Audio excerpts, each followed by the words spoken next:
Child, isn't money the most attractive existence for modern people? What do you think about money? Before I started meditating, money was very important in my life, and I believed that the more money I had, the better. The difficulties, resentments, and shame I had to endure due to economic poverty left many wounds related to money. To obtain money, I became endlessly servile, childish, and wore a fake smile. I couldn't do what I wanted, and I had to do things I didn't want to. In the deep, dark nights when I was alone, I often thought that living a life to obtain money was very miserable. At that time, I thought that money took away all the freedom in life. However, as I started meditating and let go of my past thoughts and emotions about money, I realized many things. Why am I striving so hard to earn money? For what? For whom? These questions arose, and I could hear my heart's honest answers. The kinds of satisfaction money brings to life were quite trivial and insignificant. How much money do I need to survive? Ignoring others' views completely, not comparing myself to others' lives, and solely focusing on my own survival. How much money do I need? I calculated the basics. An ordinary house to avoid cold and heat, healthy food, appropriate clothing, and healthcare costs.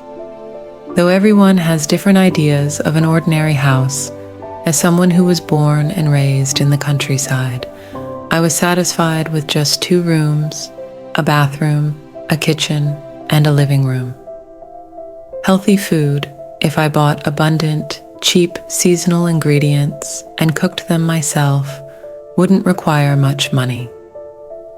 No matter how good a restaurant is, it can't be cleaner or healthier than homemade food. And the necessary clothing that doesn't violate social etiquette, costs less than I thought. If I set aside my pride of comparing myself to others, I realized the money needed for a pure, simple life was much less than I had thought. There are many types of exercises you can do for health without spending money. Even if one eats a lot, one cannot eat more than 3 meals a day. Eating more could lead to diseases. I believed that at least the middle-class life, as generally discussed, was necessary for my pride. And to maintain that pride, I needed that amount of money. My pride of comparing myself to others turned my life into one not for living, but for obtaining money. Letting go of my prideful notions about money and how to live freed me. And the money that comes to me feels so valuable, precious, and thankful. If you endlessly seek comfort and desires that your body demands, you can only live as a slave to money. In spring, when I plant various vegetable seedlings in my small garden, my table becomes clean and healthy from summer to autumn. The clothes already bought and in my closet are enough until my body stops breathing. How many pairs of shoes have I hardly worn? How many clothes have I worn once or twice and then left in the closet? How many bags did I buy just because they looked pretty while passing by? I sorted everything out and gave them to those in need.